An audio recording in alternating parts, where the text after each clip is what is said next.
Bueno, hoy vamos a tratar como de compartir algunas ideas sobre el tema de las potencias emergentes en el mundo. Es decir, la idea es, ante todo, tratemos de definir qué puede ser una potencia. Porque en la época de la Guerra Fría, uno podía decir, ¿cuál es la primera potencia del mundo? La gente decía automáticamente Estados Unidos, la segunda Rusia, y de la tercera en adelante podía haber discusiones. Se decía Reino Unido, quizás Francia, quizás otros países. Pero fíjense ustedes que esa respuesta, digamos, pura y cruda, corresponde a una concepción de qué es una potencia, que es muy clara: era la potencia política, era la potencia militar. Hoy día, estamos ya en 2011, es decir, han avanzado algunos conceptos, no solamente han cambiado algunos equilibrios mundiales, sino que han avanzado algunos conceptos en el mundo.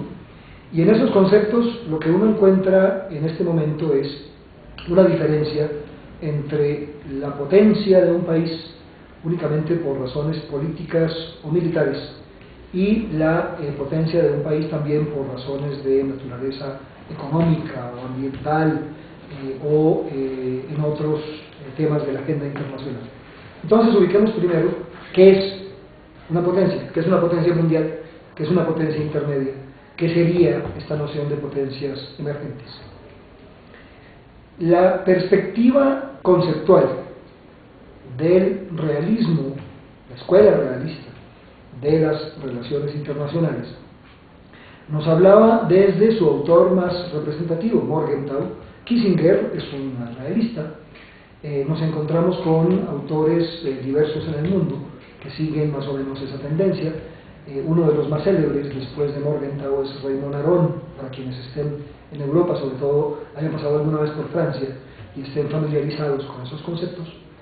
La idea es más bien como de tipo hobbesiano, Hobbes, el filósofo inglés, donde lo que se decía es: cada ser humano, decía Hobbes, es una especie de lobo, un lobo feroz que muerde a los otros para los demás seres humanos.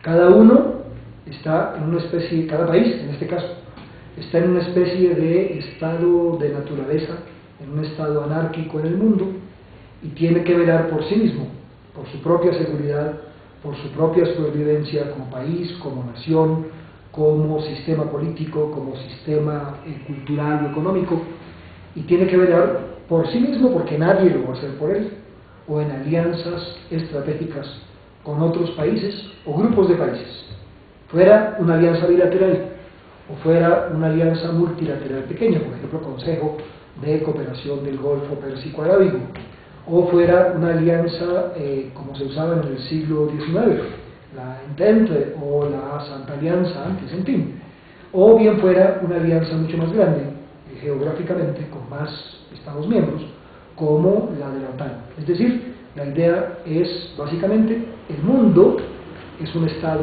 de naturaleza, cada uno de los países tiene que velar por su seguridad, por su supervivencia, la de su población, la de su sistema político, la de sus recursos, frente a la competencia externa, que es una competencia feroz. Es un mundo hobbesiano, es un mundo en el cual, digamos, el poder es la base central de la reflexión y sobre todo el poder nacional. Y ese poder nacional se expresa de dos maneras claras. Dice Raymond Aron, el gran teórico francés del realismo, de esta escuela, que de lo que se trataba era de la actividad de los estados frente a otros, con dos tipos de agentes, con dos tipos de, digamos, operarios, emisarios: los diplomáticos, la vertiente político-diplomática, y lo que él llama el soldado, es decir, la fuerza militar. Y algunos decían también, incluso el mismo Clausewitz, que la guerra era la continuación de la política por otros medios. Otros exageraron y la pusieron a la inversa. Llegaron a afirmar incluso que la política internacional era la continuación de la competencia de la misma guerra y por otros medios. Como quiera que sea, creo que es claro. Hay una teoría y una visión del mundo que lo que nos dice es: cada país digamos, en una situación mundial, que no es un estado mundial, que es anárquico, donde los países son los elementos que definen las escalas de poder, cada uno de ellos tiene que competir de manera muy fuerte con los demás. Esa es la primera concepción. Y en esa primera concepción, poder y potencia, power, puissance en francés, como quiera decírsele, ese poder, esa potencia, y hablamos de grandes, medianas o pequeñas potencias, o países que no lo son, refería casi exclusivamente a los aspectos políticos y político-diplomáticos, y después a los aspectos de naturaleza militar. Esa es la primera de las versiones. Cuando decimos entonces potencias medias, nuevas potencias en el orden mundial, potencias emergentes, es posible que la tendencia de quien oye por primera vez esta expresión sea la de referirse a potencias políticas o potencias militares, con independencia de si se trata de una potencia económica o no. Ya veremos que esto es importante. Esta es la primera. La segunda, puede haber 4 o 5 más, pero para abreviar y para hacerlo, digamos, mucho más claro. La segunda tiene que ver con otra lectura del mundo, una lectura que es más rusoniana, de Rousseau. ¿Qué decía Rousseau? Rousseau lo que afirmó por ahí, en varias ocasiones, era que nuestros antecesores, nuestros tatarabuelos, el hombre primitivo, el ser humano primitivo, lo que había era descubierto sobre la marcha que de la asociación con otros, de la cercanía con otros, de los intercambios de bienes, de servicios, de factores, digamos, de intermediación personal con otros seres humanos, se obtenía más ganancia que del conflicto o que de la no colaboración con los demás. Y esto tiene un bello ejemplo.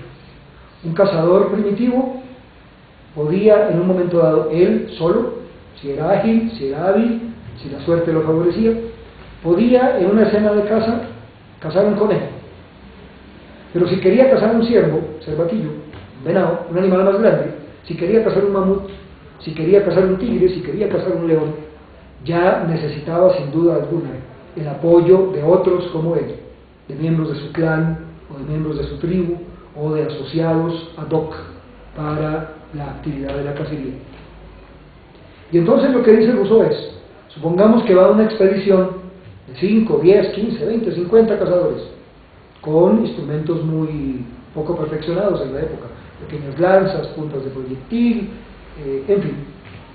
Y van estos cazadores y de pronto todos comienzan a encerrar al mamut, vamos a suponer, y van a cazar el mamut, que tiene que ser el animal más grande sobre la tierra, sobre la, digamos, de los que caminan sobre el planeta. Estos cazadores de selva no sabrían que la ballena puede ser más grande, ni poco. Pero lo que interesa es que en ese momento se atraviesa, en uno de los extremos del campo, por donde ellos van, se atraviesa un conejo. Y entonces uno de los cazadores se pone a pensar, ¿qué hago yo? ¿Me voy yo solo detrás del conejo y lo cazo? Bueno, ahí tendría carne para mí, de pronto para los míos, para una comida. O aquí somos 30, podemos cazar el mamut y ahí tendremos eventualmente entre todos comida para, digamos, varias ocasiones, quizás una semana, 2, quizás más, para toda la comunidad, para la tribu, para el clan. Y aquí viene el dilema de ese cazador: caza solo, proveyendo su propia subsistencia, o caza con los otros, proveyendo la suya, la de los demás, de una manera mucho más sostenible. Y lo que Rousseau nos dice es que digamos, el gran hallazgo de ese hombre primitivo fue encontrar, por ensayo, error, por estas actividades que eran, digamos, actividades de supervivencia, encontrar que de colaborar con otros había mucha más ganancia que de actuar solo o que de actuar contra los otros. Y entonces, la segunda lectura es una lectura rusoniana, digo yo, ¿por qué? Porque lo que nos dice es, los países colaboran entre sí, los países comercian entre sí, los países tratan de promover actividades de cooperación entre ellos, porque de esas actividades, digamos, obtienen muchísimo más de lo que obtendrían si estuvieran solos. Yo creo que esta segunda lectura es muy importante. Y para esta segunda escuela, lo que es fundamental realmente no es tanto el conflicto, no es tanto la política de poder del uno frente a los otros. Lo que para esta escuela o esta tendencia, y esto no es un problema teórico, es un problema práctico, tiene importancia es cómo leemos el mundo de una manera que no sea prioritariamente conflictiva. Entonces de lo que se habla es de la importancia de la cooperación, de la importancia crucial de los intercambios, de lo interesante que es comerciar con los otros, interactuar con los otros, y en esa medida el referente es más bien la economía. El referente es en qué tema tú compites mejor que yo, porque si compites mejor que yo en temas ambientales, pues quiere decir que ese no es mi fuerte puede ser comercio, por ejemplo de cueros, de máquinas, de lo que se quiera, el fuerte del otro puede ser comercio de materias primas. Entonces ahí puede haber una complementariedad y hay competencia comercial, hay naturalmente competitividad de las empresas, que se explica muy bien por este mecanismo, pero no estamos hablando necesariamente de conflicto abierto tipo guerra. Esta segunda escuela habla menos del poder, habla más de la cooperación. Entonces, cuando se dice, si el tema es potencias emergentes, tenemos que adoptar una posición que sea apropiada para el análisis político concreto, que es el que le interesa naturalmente a la vida diplomática. Y ese análisis concreto lo que nos dice es lo siguiente: podemos amalgamar las dos lecturas.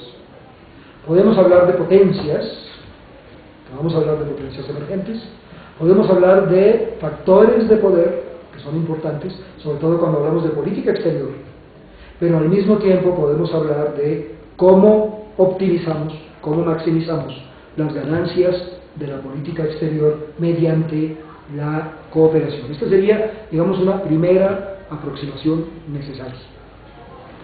Habría ya un segundo punto, y ese segundo punto, digamos, un segundo aspecto, tiene que ver con la precisión de qué es entonces una potencia, porque si hablamos de potencias emergentes tenemos que saber qué es una potencia y sobre todo qué es eso de las potencias emergentes. En las épocas de la Guerra Fría, digamos hasta los años 91-92, se decía que había dos superpotencias, dos grandes potencias: Estados Unidos la primera, Unión Soviética la segunda. Hoy día, 2011, se dice hay una superpotencia que está por encima en este momento de todos los países, por lo menos en la perspectiva política y militar. Habrá otros aspectos en los cuales también los hay, otros en los cuales no necesariamente. Y lo que se dice es, bueno, pero entonces, ¿qué son China, o Rusia, o la Unión Europea? Entonces alguien diría, no, son potencias con eventualmente vocación global, son claramente potencias en su región, son grandes potencias, pero no es la hiperpotencia que es, por ejemplo, Estados Unidos.